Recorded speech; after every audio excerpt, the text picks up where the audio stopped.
because we come from communities where the truth doesn't always reach the headlines, but it lives in what we face every day. This is Changing Trends and Times, bringing clarity and context to the issues shaping our lives right now. No spin, no distractions, just real talk rooted in real impact. Now, are you ready to lean in and bring your voices into the conversation? Then, allow me to introduce to you a man committed to asking the questions that matter and breaking it down so we all understand. Your host, Charles. Good afternoon, ladies and gentlemen, and welcome to another episode of Changing Trends and Times. I am your host, Charles King. Today, we are going to be talking about the Straits of Hormuz and the economic situations that are affecting America as well as the rest of the world. But primarily, we'll be talking about what's happening there in the Middle East and Saudi Arabia. Um, and this is going to be interesting because the information I'm putting out to you guys today is information that I think you guys should really take to heart and to understand that what is actually transpiring and what's actually happening is everybody's so focused on what's happening with the oil and the Straits of Hormuz, but not actually thinking about the economic conditions in which they are changing right before our very, very eyes. So let me just ask you guys this question. What happens when the world's largest oil producer decides to quit oil? Let that sink in. What happens when the world's largest oil producer decides to quit oil? And so, what I'm talking about with that is, is with Saudi Arabia. Okay. So now we understand that what's happening as far as the Straits of Hormuz, where there's a blockage to where oil and other products is not coming through unless it's approved by Iran. Now, what happens with that is that every time there's a situation that takes place in Iran does its counteractions, not only against the U.S., but the affiliates and supporters of the U.S. that's there in the Middle East. Now, where I'm going with this is so you guys know the oh well before we get started here, David says, let me put his comment up here. He says, hello sir, thanks for joining the show, and I'm glad that you're always a supporter, and I really do appreciate you.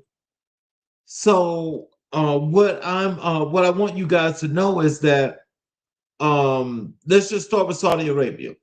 Saudi Arabia has actually, they did a plan, a process that they're working on that they started some 15 years ago. And their plan is by 2030, they want to be off oil, away from oil, and doing all the things that they want to do. So, what that means is, well, we got another comment here. This is from Chandler. Hi, Chandler. How are you? Thanks for joining the show. And please, if you got any questions or comments, please put them in the chat. So, Saudi Arabia has created this report that they're doing. It's by 2030. They're planning to be off oil. So this situation that's happening now, where with them being a supporter of the U.S., what is happening is every time something happens with Iran, where there's some kind of strike, they're actually striking, the allies of the U.S. that's over in the Middle East. So that's like Saudi Arabia, that's the United Arab Emirates. All of those places over there, they've got bases, they've got everything that they do to they support the U.S. And so, but Saudi Arabia is the unique creature of all of those that's in that region, because as I said, by 2030, they're actually planning to be off oil. So if they're planning to be off oil, what that means is that what's happening with this situation now, they're trying to alleviate and to keep their economy and their people as safe as possible. So what that means is that the new alliance that's forming, which is BRICS, you know, the United Arab Emirates has already joined. Saudi Arabia is supposed to be the second of those big oil nations to actually join pretty soon. So what that means, especially since they're trying to remove themselves from oil, what that means is that the U.S. is long sought and stuck as the one place that's still trying to do everything work based on oil. But now, how that helps, what that does with the U.S. is that people that are purchasing the oil, they're purchasing the oil with the petrodollar. That's the U.S. dollar. And so, what's actually happening now as to the conflict that's happening is that the US economy has taken a major, major blow, and the blow is going to continue. So, what that means is that as the US is continued to continue to want to be focused and stuck on using oil, that means that, as everybody else is going to the newer, fresher, cleaner energy that's not doing that much pollution, then that means that the polluted nation will be the US. And so and so past presidents that we've had, have started and had started to removing us from being oil dependent. And they've come up with several things with clean energy, including, alliances with, a lot of the European allies and other countries, that was about getting off of oil. Well, now we're being made to be more dependent on oil. That is because of, you know, this administration and, the people that are actually the lobby that's actually saying to this administration that oil is still the thing that they want and they want to do. So in 2016, a young crown prince stood before the world and announced a plan to completely reshape a nation. Not a small tweak, not a policy adjustment, a total reinvention of the Saudi economy, society, and identity. So this is where they have decided they are going to remove themselves from oil. Now, they have with their economy is doing so much greater than most people can ever imagine. And so this reinvention comes at a cost, for a lot of other people, because a lot of people depend on them because they are the largest oil producer over there to OPEC. And so in order to do what's necessary, again, they're doing stuff that's actually keeping their economy and their people safe, because if they're trying to get off oil, remember, we're in 2026. So they started this process some time ago. And so where they are right now is just staggering. Let me read these numbers to you. Saudi GDP has reached 1.3 trillion non-oil revenue. It now accounts for 55% of their total GDP. The public investment fund has grown over $900 billion in assets, making it one of the largest sovereign wealth funds on earth.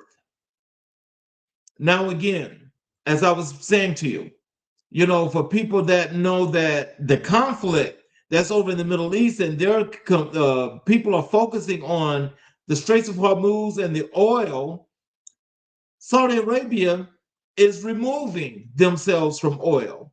And they have done this reinvention that's happened so quickly that it's staggering to believe that you can actually remove yourself from such a reserve into a whole new arena, a whole new era of just clean energy without having to be dependent on oil.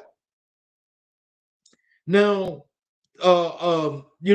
what has also transpired over there is the women went from being banned from driving to holding 43% of mid and senior level management positions in less than a decade. Let that sink in. So, less than a decade, all of the traditions that people know of what's happening in the Middle East, especially in Saudi Arabia, they're removing themselves from that.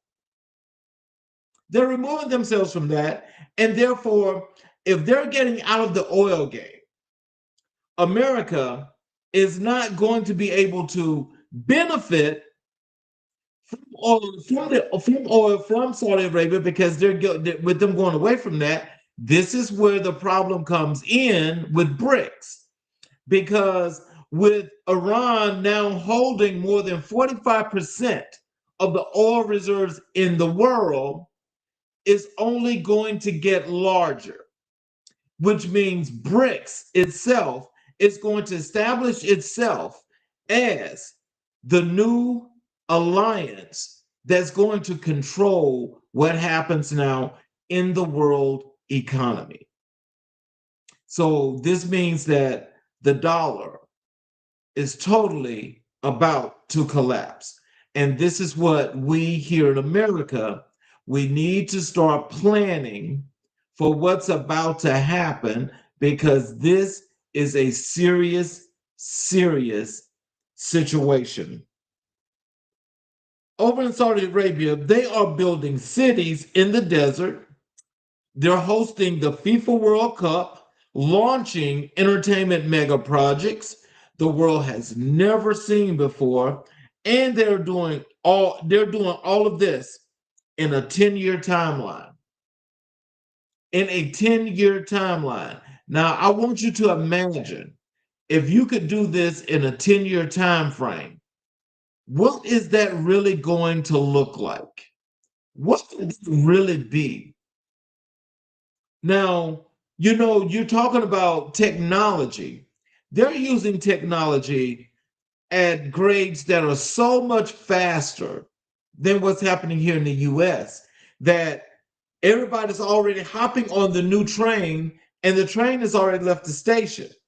But here in the US is still stuck in the station because it's still loading.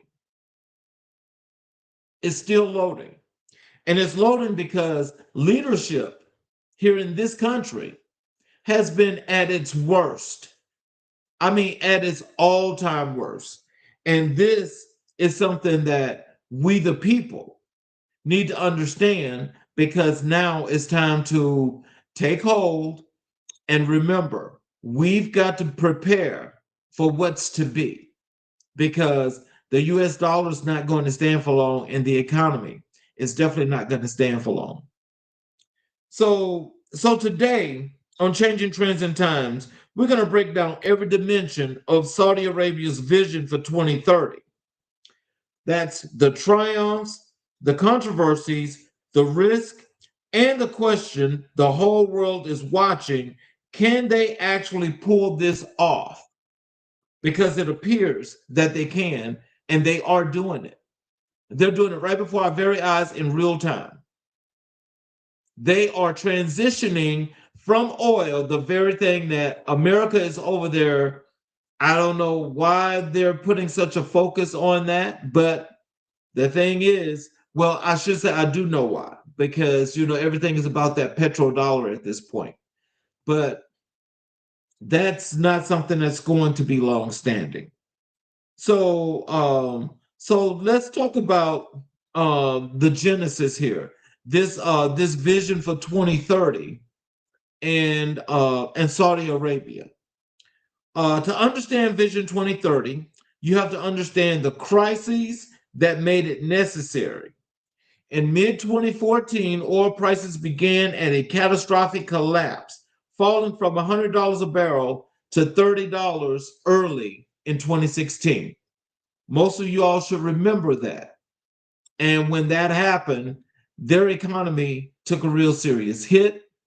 The oil nations, all of those over there in the oil nations, were having issues.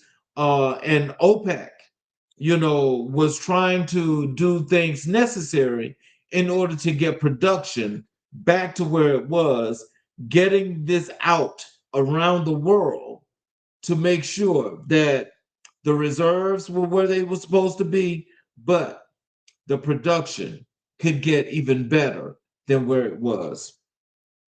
So Saudi Arabia ran a budget deficit of $98 billion in 2015 alone. You heard me, $98 billion. And for a country that had built its entire modern identity on oil wealth, this was an existential wake-up call. Now, as we go into this, I mean, this is a question where we say, well, this was an existential wake-up call.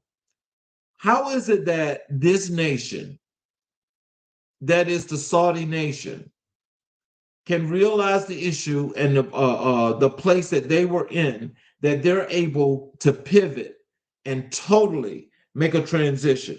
Because we're talking about the year of 2015. This is now 2026. That's 11 years ago.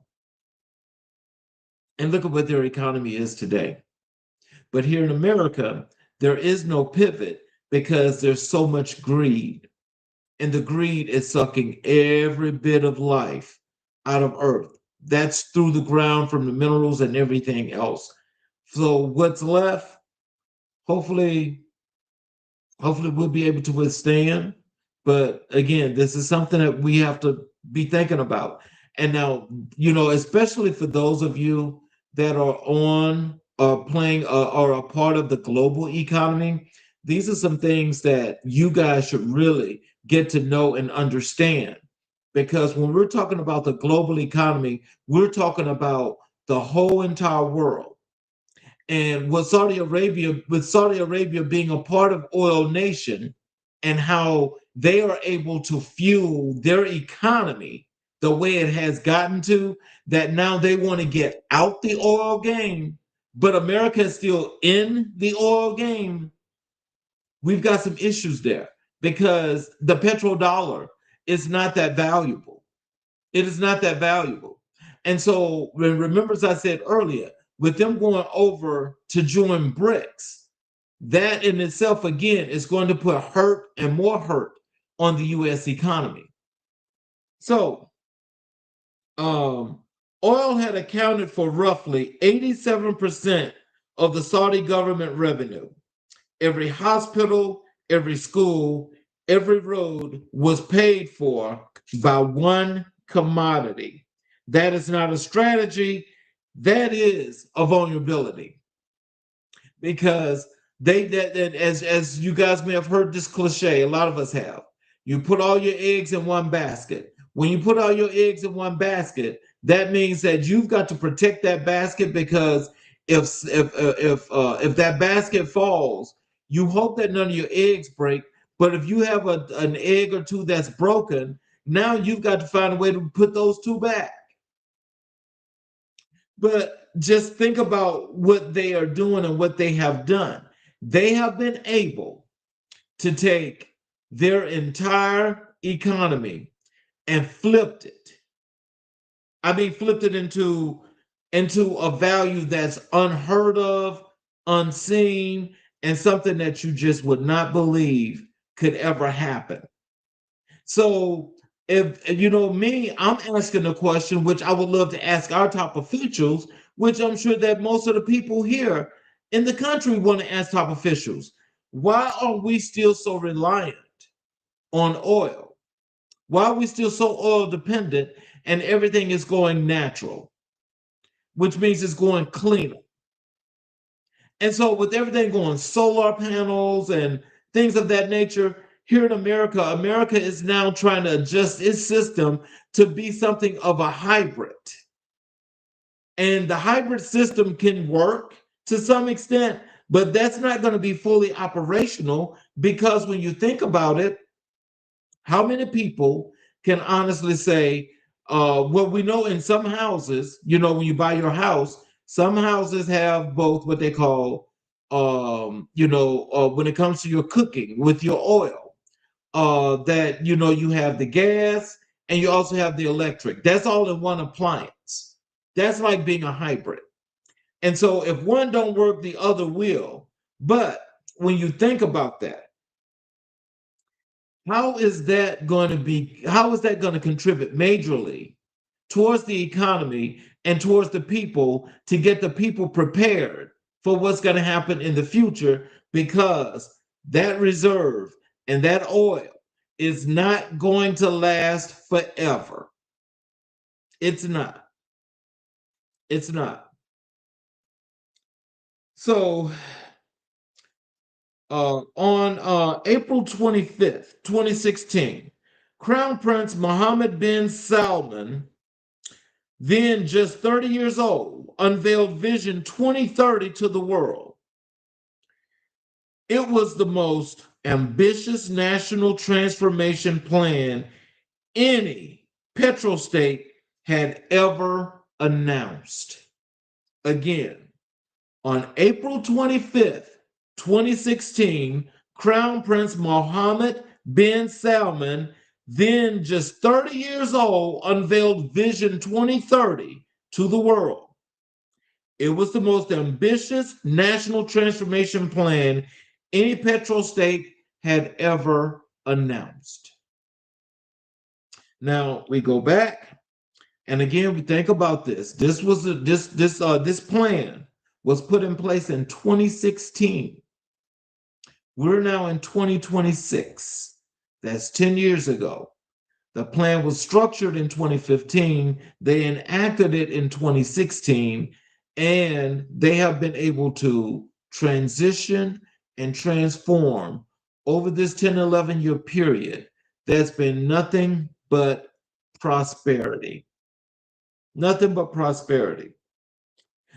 The plan rested on three pillars: a vibrant society with strong values, cultural richness, quality of life, a thriving economy, diversified, innovative, and competitive, and an ambitious nation with an effective, transparent government. Now, when you hear any of those things, do we have any of that here in the US? Do we have any of that here in the US? If someone can tell me that we do, please explain that to me, and I definitely would love to hear that from you. Because right now, we're in a bad place here. And the place that we're in is not, it is not about um where America should be as a front age leading nation in the world. Actually, we're slipping further and further back into the pack. So, here's a number that explains everything. Roughly 70% of Saudi Arabia's population is under the age of 35. 70% of Saudi Arabia's population is under the age of 35. That is a massive youth bulge. And it means millions of young people need jobs, opportunities, and a reason to stay. Can we say that in America? No, we cannot. And we cannot because the things that they're doing in other nations, and I know every place is different and every place operates different. But despite the difference in the operations, the commonality is if you plan on living in a nation and you plan on keeping that nation safe and doing all the things that are going to be beneficial for that nation and its people, then that means you have to make these kind of moves. The moves they're making are big moves, and their moves are just signaling to the rest of the world that they're not sitting there and just sitting there and saying, okay, we're just going to be fighting about oil and everything is going to be about oil for our nation. They're in the oil region, but they're getting out of the oil business. They're getting out of that business. So where does that leave us?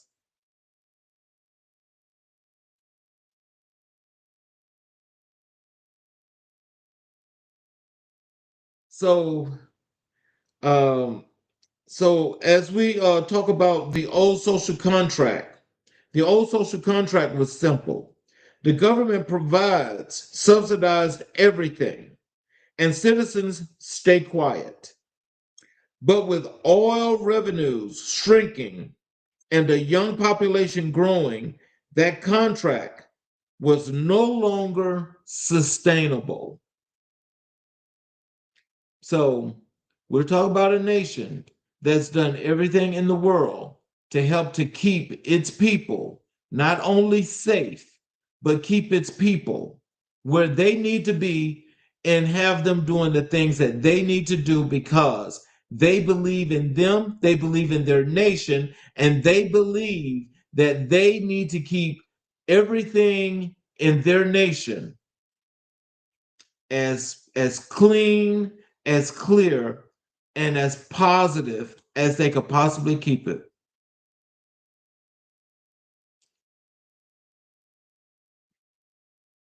So, the as we talked about this old social contract, and we talk about what's happening here in the U.S.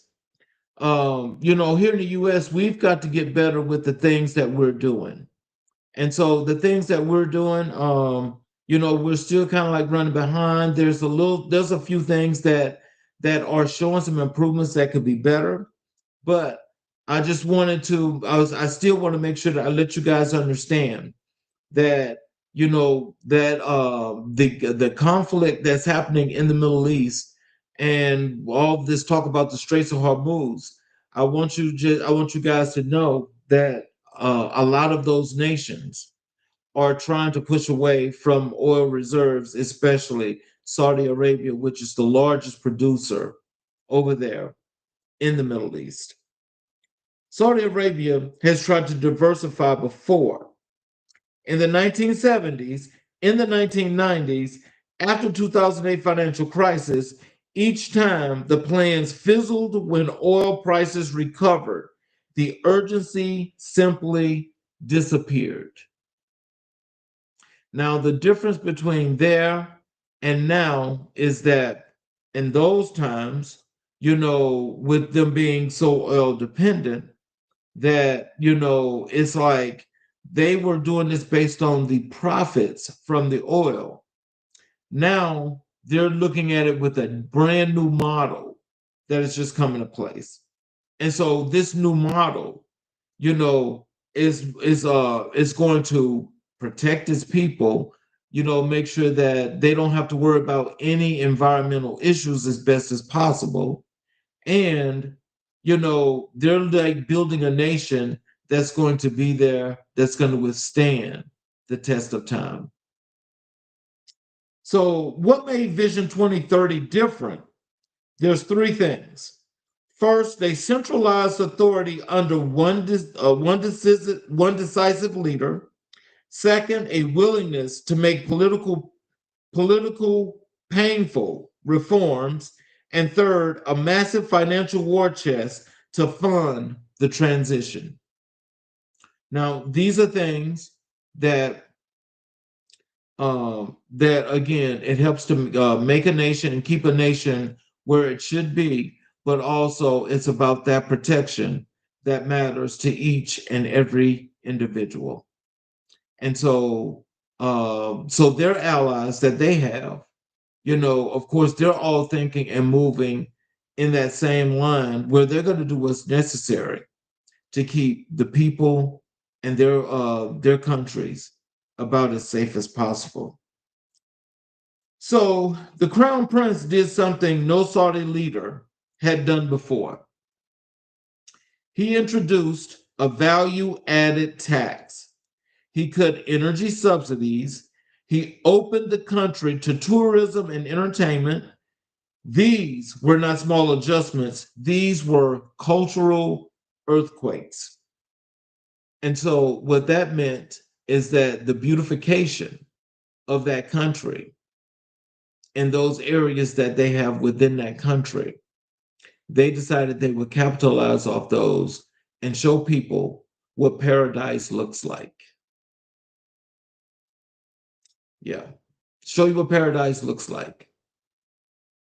And so, with them doing what they did it for the reasons that most should, but we have to appreciate these people, for their innovativeness when it comes to thinking. Their minds are just totally, totally working and moving into the future. The Public Investment Fund, the PIF, was to be the engine of transformation. The plan called for growing it from 150 billion to 2 trillion in assets. It was meant to become the world's largest sovereign wealth fund. Now, we should be doing that kind of stuff here in America, but we're not. And that's because leadership is at an all-time low. Things that people should be thinking of doing to move forward. I can say that America has not moved forward or had forward thinking since the Barack Obama era of 2008 to 2020. They haven't had that since. And my thing is that when the forward thinking was happening, because there were small things done before him, he did an enormous amount of things that was definitely forward thinking, and it was for the betterment of the country. But moving the country forward the way he did was just unacceptable for a lot of folk that was just not willing and ready to push the country forward. So they had to think about the worst possible things that they could do. So the centerpiece was the for this is talking about the Saudis again. The centerpiece was the ARAMCO IPO. That's taking the world's most valuable company public to raise capital, increase transparency, and signal to global markets that Saudi Arabia was serious about change. Now, that change should have resonated here in the US because, we're affected by all of this wonderful change that they have. And the way it's affecting our economy is the fact that we're actually going to be holding on to something, or trying to hold on to something that really we should just let it go. Because I think all the value that you're getting out of that, I think you probably have gotten it already. And I'm not sure if there's going to be any other value that you're going to be able to get out of that. I'm just not sure of that. So international reaction was mixed. Some economists called it the most ambitious restructuring since modern China. Others called it a fantasy written on a napkin. The skepticism was intense. Now, to sit around and just talk about what they're doing, nope, that makes no sense. But when you talk about what they're doing compared to what we're doing here in our country, it makes us look like we don't know exactly what's happening, why it's happening, but we just know that something was going on and we need to do something, because everything that's going on here right now is definitely a bad thing. Um, Let me get to the economic transformation, and this is beyond oil. And so let's talk about the numbers, because the economic data tells a remarkable story. Non-oil GDP now accounts for 5%, 55% of Saudi Arabia's total GDP. That is a structural shift, not a statistical blip. So now this like is letting you know that everything that they're doing, they're being intentional about it.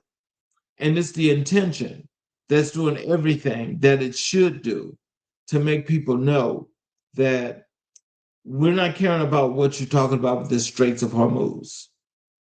They're not caring about that. What they're caring about is the money that they're getting, and they know that this money is going to be prosperous, and they're showing you how prosperous it is. So we've got to do better in our own right for the work that's being done.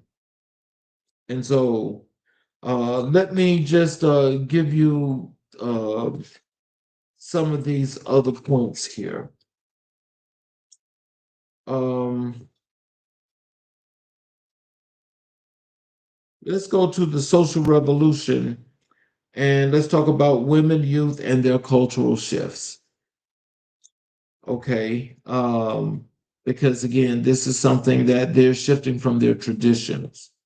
If the economic numbers are impressive, the social transformation is nothing short of revolutionary. Because, and is nowhere is that more visible than in the role of the women. Now we all know the traditions behind, the culture there and with women.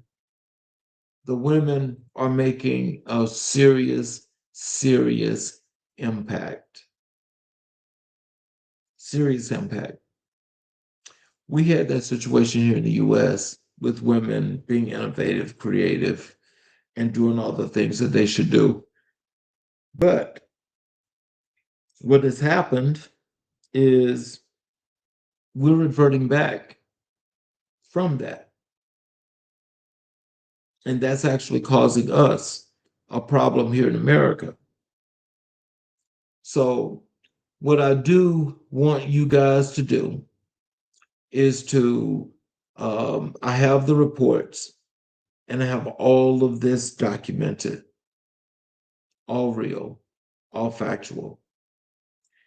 If you guys want copies of these reports, I would suggest that you go and you send an email to changingtrendsandtimes.com@gmail.com.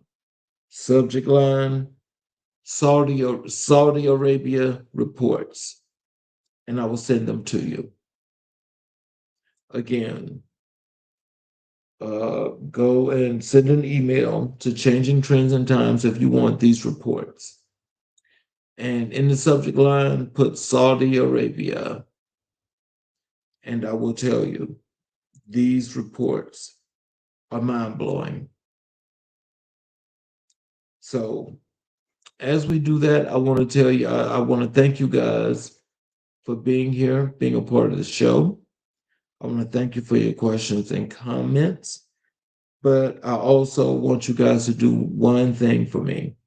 For those of you that have not yet subscribed and enabled all notifications to the channel, I ask that you please do, because everything that we do when we go live, to everything that's posted, from every poll that we post and everything else, It's going to be right there, and we will email it to you. Even check out our website, changingtrendsandtimes.com. Check out our blog, changingtrendsandtimesblog.wordpress.com, or Changing Trends and Times. There's a, well, I said .com. So I want to thank you guys for your time.